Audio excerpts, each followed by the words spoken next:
Hello everyone, welcome back to my class learn with Quinn. ಬರೋ November 2ಗೆ KSET ಎಕ್ಸಾಮ್ಗಾಗಿ ಎಲ್ಲರೂ ಓದ್ತಾ ಇದ್ದೀರಾ. ಓದೋದು ಎಷ್ಟು ಮುಖ್ಯನೋ ರಿವೈಸ್ ಮಾಡೋದು ಅದಕ್ಕಿಂತ ಇಂಪಾರ್ಟೆಂಟ್ ಆಗಿರುತ್ತೆ. So keep revising all the chapters. Let start today class. You all know already what you mean by the communication. The simple way I can say that exchange of thoughts is called communication. Sender ಇಲ್ಲಿ ಮಾಹಿತಿಯನ್ನು ಹೇಳ್ತಾರೆ and receiver ಅದನ್ನು ಕೇಳ್ತಾರೆ. Receiver ಅದನ್ನು ಕೇಳಿ ತನ್ನ ಒಪಿನಿಯನ್ನ feedback ಮೂಲಕ ಮತ್ತೆ ಮಾಹಿತಿಯನ್ನು ಕೊಡ್ತಾರೆ. ಈ ಒಂದು ಕಂಪ್ಲೀಟ್ ಪ್ರೊಸೆಸ್ಗೆ ನಾವು ಕಮ್ಯುನಿಕೇಷನ್ ಅಂತ ಹೇಳ್ತೀವಿ. ಫ್ರಾನ್ಸ್ ಡೆನ್ಸ್ ಅವರು 10 ಕ್ಲಾಸಿಫಿಕೇಷನ್ ಆಗಿ ಅದನ್ನು ವಿಂಗಡಿಸಿದ್ದಾರೆ. ಇದರಲ್ಲಿ ಬರುವಂಥ ಎಲ್ಲ 10 ಮಾಡೆಲ್ಸು ಇಲ್ಲಿದೆ. ಒಂದೊಂದಾಗಿ ಇವತ್ತು ಓದ್ಕೊಳ್ಳೋಣ. ಆ್ಯಂಡ್ ನೆಕ್ಸ್ಟ್ ಬಂದು ಉಮಾ ನೆರುಲಾ ಅವರು ಕಮ್ಯುನಿಕೇಷನ್ನ ಲೀನಿಯರ್ ಆ್ಯಂಡ್ ನಾನ್ ಲೀನಿಯರ್ ಅಂತ ಸಪ್ರೇಟಾಗಿ ಮಾಡಿದ್ದಾರೆ. ಆ್ಯಂಡ್ ಅಲೆಕ್ಸ್ ಫ್ಲಿಶ್ ಅವರು ಟ್ರಾನ್ಸ್ಮಿಷನ್, ಇಂಟ್ರಾಕ್ಷನ್ ಆ್ಯಂಡ್ ಟ್ರಾನ್ಸಾಕ್ಷನ್ ಅಂತ. ಟ್ರಾನ್ಸ್ಮಿಷನ್ ಅಂದರೆ ಸೆಂಡರ್ ರಿಸೀವರ್ಗೆ ಮಾಹಿತಿಯನ್ನು ಹೇಳ್ತಾನೆ. ಆ್ಯಂಡ್ ಇಂಟ್ರಾಕ್ಷನ್ ಅಂದರೆ ಸೆಂಡರ್ ಕಳಿಸಿರೋ ಮಾಹಿತಿಗೆ ರಿಸೀವರ್ ಫೀಡ್ಬ್ಯಾಕ್ ಕೊಡ್ತಾನೆ. ಆ್ಯಂಡ್ ಲಾಸ್ಟ್ ಬಂದು ಟ್ರಾನ್ಸಾಕ್ಷನ್ ಅಂತಂದರೆ sender and receiver they discuss each other, both they will involve in this process ಅಂತ ಹೇಳ್ಬೋದು. One by one to will discuss all the models. What are the models? Aristotle model, Lasswell model, Shannon and Weaver model, Schramm model, Berlo model, Barnlund model, ಹೆಮ್ model, Frank's Dance model, mass media model, Katz model. First model ಬಂದು Aristotle model ಅಂತ ಬರುತ್ತೆ. ಇವರು Greek ದೇಶದ ತತ್ವಜ್ಞಾನಿ. According to this model was design to examine how to become a better and more convincing communicator. Aristotle argues we should look at 5 elements of a communication event to analyze how best to communicate: speaker, speech, occasion, target, audience and effect. Aristotle ಅವರು ಒಂದು ಗ್ರಂಥನ ಬರೆದಿದ್ದಾರೆ, ಅದು ರೆಟಾರಿಕ್ ಅಂತ. ಈ ಗ್ರಂಥದಲ್ಲಿ ಈ ಮಾಡೆಲ್ಗೆ public speaking model ಅಂತಲೂ ಕರೀತಾರೆ. ಪಬ್ಲಿಕ್ ಸ್ಪೀಕಿಂಗ್ ಮಾಡೆಲ್ ಅಂತ ಅರಿಸ್ಟಾಟಲ್ ಮಾಡೆಲ್ನ ಕರೀತಾರೆ. This is a linear model also. And 5 components ಯಾವ್ದು ಬರುತ್ತೆ ಇದರಲ್ಲಿ ಅಂತಂದರೆ speaker, message, audience, occasion, effect. Whatever we told here, the 5 elements are here. Aristotle ಅವರು ಒಂದು ಘಟಕಕ್ಕೆ ಜಾಸ್ತಿ ಒತ್ತು ನೀಡಿದ್ದಾರೆ. ಅದು ಯಾವುದು ಅಂತಂದರೆ ಪರ್ಸುಯೇಷನ್ ಆಫ್ ಆಡಿಯನ್ಸ್, ಅಂದರೆ ಕೇಳುವರ ಮನಸ್ಸನ್ನು ಬದಲಾಯಿಸುವಂಥ ಶಕ್ತಿ ಇರೋದು ಸ್ಪೀಕರ್ ಹತ್ರ ಅನ್ನೋದು ಇದರ ಅರ್ಥ ಆಗುತ್ತೆ. ನೆಕ್ಸ್ಟ್ ಒನ್ ಬಂದು ಹೆರಾಲ್ಡೋ ಲಾಸ್ವೆಲ್ ಮಾಡೆಲ್ ಅಂತ. ಇದನ್ನು ಮಾಸ್ ಕಮ್ಯುನಿಕೇಷನ್ ಮಾಡೆಲ್ ಅಂತಲೂ ಕರೀತಾರೆ. ಇದನ್ನು 1948 ಕಂಡುಹಿಡಿದ್ರು. And it is also linear model.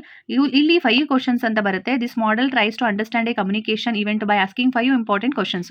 ಯಾವ ಕ್ವಶನ್ಸು ಅಂತ ಬಂದರೆ who said this and says what, ಏನನ್ನು ಹೇಳ್ತಾರೆ, ಆ್ಯಂಡ್ ಇನ್ ವಿಚ್ ಚಾನಲ್, ಯಾವ ಮೀಡಿಯಾದಲ್ಲಿ ಅದನ್ನು ಹೇಳ್ತಾರೆ, ಆ್ಯಂಡ್ ಟು ಹೂಮ್ ಅಂದರೆ ಯಾರಿಗೆ ಹೇಳ್ತಾರೆ, ಇಲ್ಲಿ ರಿಸೀವರ್ಗೆ ಹೇಳ್ತಾರೆ, ಆ್ಯಂಡ್ ವಿತ್ ವಾಟ್ ಎಫೆಕ್ಟ್, ಏನು ಎಫೆಕ್ಟ್ ಆಗುತ್ತೆ ಈ ಕ್ವಶನ್ನಿಂದ ಅನ್ನೋದು.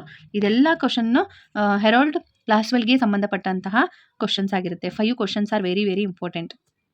ನೆಕ್ಸ್ಟ್ ಬಂದು Shannon and Weaver model. Shannon and Weaver ಮಾಡೆಲಲ್ಲಿ ಈ ಶನಾನ್ ಅನ್ನೋರು ಮಾಹಿತಿಯನ್ನು ಬರೆದವರು, ವೀವರ್ ಅನ್ನೋರು ಅದನ್ನು ಮಾಹಿತಿಯನ್ನು ಪ್ರಕಟಿಸಿದವರು. ಅದಕ್ಕೆ ಇದನ್ನು ಶನಾನ್ ವೀವರ್ ಮಾಡೆಲ್ ಅಂತ ಕರಿತೀವಿ. According to this model sees communication occurring in 5 key parts: sender, encoder, channel, decoder, receiver. It emphasise the importance of encoding and decoding message for them to be sent. This model was first to introduce the role of noise in the communication process. ಇದರ ಈ ಒಂದು ಶನಾನ್ and Weaver ಮಾಡೆಲಲ್ಲಿ ಇದನ್ನು mathematical model of communication ಅಂತಲೂ ಕರಿತೀವಿ. 1948 ಇದನ್ನು introduce ಮಾಡಿದ್ದಾರೆ. It is also A linear model. ಇಲ್ಲಿ 5 components ಬಂದು ಆವಾಗಲೇ ಹೇಳಿರೋ ಥರ ಸೆಂಡರ್, ಎನ್ಕೋಡರ್, ಚಾನಲ್ ಮತ್ತು ಡಿಕೋಡರ್, ರಿಸೀವರ್ ಬರುತ್ತೆ. ಇದೆಲ್ಲವೂ ಇಂಪಾರ್ಟೆಂಟ್ ಆಗಿರುತ್ತೆ. ಆ್ಯಂಡ್ ಇಲ್ಲಿ ನಾಯ್ಸ್ ಅನ್ನೋ ಕಾನ್ಸೆಪ್ಟ್ನ ಫಸ್ಟ್ ಟೈಮ್ ಹೇಳಿದವರು ಇವರೇ, ಶನಾನ್ ಆ್ಯಂಡ್ ವೀವರ್ ಅವರು. ಎಕ್ಸಾಂಪಲ್ ಬಂದು ಟೆಲಿಫೋನ್ ಕಾಲ್ಸ್ ಆಗುತ್ತೆ. This is what about a Shannon Weaver model. Next ಬಂದು Wilbur Shannon model, father of model of communication ಅಂತ ಹೇಳ್ತಾರೆ ಇವರನ್ನು. 1954 ಇದನ್ನು ಇಂಟ್ರೊಡ್ಯೂಸ್ ಮಾಡ್ತಾರೆ. Receiver is very important here. This model is an interactive circular model that presents communication as a two-way process where participants exchange role as sender and receiver, incorporating feedback to ensure understanding. ಇಲ್ಲಿ ಬಂದು 5 components ಬರುತ್ತೆ: transmitter, encode, media, decode and receiver. Field of experience ಅನ್ನೋದು ಆವಾಗಲೇ ಹೇಳಿರೋ ಹಾಗೆ ತುಂಬ important ಆಗುತ್ತೆ. ಇಲ್ಲಿ ಫೀಲ್ಡ್ ಆಫ್ ಎಕ್ಸ್ಪೀರಿಯನ್ಸ್ ತುಂಬ important. Who is the father of model of communication ಅಂತ ಕೇಳಿದ್ರೆ ವಿಲ್ಬರ್ ಶರಮ್ ಅವರು father of model of communication ಅಂತ ಹೇಳಬೇಕು. ನೆಕ್ಸ್ಟ್ ಬಂದು David Berlo's model. David Berlo's model of communication explain it in 4 steps: source, message, channel and receiver.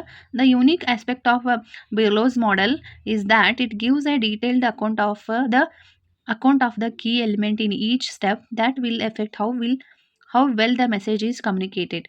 ಇಲ್ಲಿ source, message and channel, receiver ತುಂಬ important ಆಗಿರುವಂತಹ ಒಂದು steps. ಈ ಮಾಡೆಲ್ನ SMCR model ಅಂತಲೂ ಕರೀತಾರೆ. ಇಲ್ಲಿ ಸೋರ್ಸ್ ಬಂದು element of a source include communication skill of the sender, their attitude and their culture. And message ಬಂದು element of the message include its content, structure and code. Channel ಅಂತಂದರೆ elements of the channel includes the sense of hearing, seeing, touching, smelling etcetera. ಇದೆಲ್ಲವೂ ಚಾನಲ್ಗೆ ಸಂಬಂಧಪಟ್ಟಿರೋದು. And receiver ಅಂತ ಬಂದರೆ elements of the receiver includes their attitude, knowledge and culture ಬಗ್ಗೆ ಇರೋದು receiver. These are the 4 steps of David Berlo's model. Next one ಬಂದು Barnlund model. According to Barnlund, transactional model of communication is a model that explores interpersonal immediate feedback communication. Central to this approach is the idea that feedback for the sender, it is the reply for the receiver.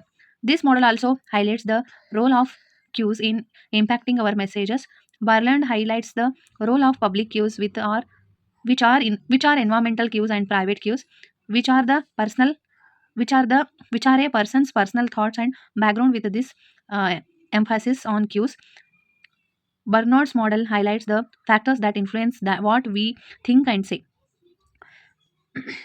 ಬರ್ಲಾಂಡ್ಸ್ model ಇಬ್ಬರ ಮನಸ್ಥಿತಿ ಚೆನ್ನಾಗಿದ್ದರೆ ಮಾತ್ರ communication ಚೆನ್ನಾಗಾಗೋದು ಅನ್ನೋದು ಇದರ complete ಅರ್ಥ ಆಗುತ್ತೆ. So next one ಬಂದು Lanham model. Richard Lanham did not propose a distinct Lanham model of communication in the traditional sense, but rather criticized traditional writing models, particularly the clarity, brevity and sincerity, CBS theory ಅಂತಾನು ಹೇಳ್ತಾರೆ, for treating language as a transparent container for ideas rather than a malleable media itself. It is a constructionist model. Communication means message only here. ಒಂದು message is very important here Lanham ಮಾಡೆಲಲ್ಲಿ. Next ಬಂದು Frank's Dancer helical model. ಇಲ್ಲಿ helical shape ಬರುತ್ತೆ. So according to this model, Dancer's helical model builds on circular models by explaining how we improve our messages over time by using feedback. When we communicate with others, their feedback will influence our next statement. We become more knowledgeable with each cycle of communication, enabling up to expand our circle as represented by the increasingly wider and wider circles. So ಇಲ್ಲಿ spring helical springs ಬರುತ್ತೆ. ಅಂದರೆ ಇಲ್ಲಿ ಒಬ್ಬರು ಚಿಕ್ಕವರಿದ್ದಾಗ ನಮ್ಮ ಜ್ಞಾನ ಕಮ್ಮಿ ಇದ್ದು ದೊಡ್ಡವರಾಗ್ತಿದ್ದಂಗೆ ಹೆಚ್ಚಾಗ್ತಾ ಹೋಗ್ತಾ ಇರುತ್ತೆ. ಅದರ ಎಕ್ಸಾಂಪಲ್ ಮೇಲೆ ಈ ಮಾಡೆಲ್ನ ಹೇಳಿರೋದು. The movement of the spring indicates that each communication practice is new and different from the previous, as communication does not ever perfectly repeat itself. Mass media model. A mass media model of communication refers to a framework that analyzes how messages are created, transmitted and received by a large and diverse audience through various media platform. ಇದನ್ನು ಈ mass media ಮಾಡೆಲ್ನ attention model ಅಂತಲೂ ಕರೀತಾರೆ, attention gaining model ಅಂತಲೂ ಹೇಳ್ತಾರೆ. This is very important. ಇಲ್ಲಿ message ಹೇಗೆ create ಆದವು, ಹಾಗೆ ಹೇಗೆ ಟ್ರಾನ್ಸ್ಮಿಟ್ ಆಯಿತು ಆ್ಯಂಡ್ ರಿಸೀವರ್ಗೆ ಹೇಗೆ large number of audience receive ಆಯಿತು ಅನ್ನೋದು ಈ ಮಾಸ್ ಮೀಡಿಯಾ ಮಾಡೆಲಲ್ಲಿ ನಾವು ನೋಡ್ಬೋದು. ಕ್ಯಾಡ್ಸ್ ಮಾಡೆಲ್ ಲಾಸ್ಟಲ್ಲಿ ಬರೋದು. ಲಾಸ್ಟ್ ಮಾಡೆಲ್ ಅಂದರೆ Katz model, intermediary model. It is also known as 2-step flow of communication. Media messages are not directly received by most people but are first relayed and interpreted by opinion leaders. The people with the most access to media and having a more literate understanding of media content diffuse the content to others. This is what today we learned about the models of communication. In next class we will see the next concept. If you like the video, like, share and subscribe. Thank you all.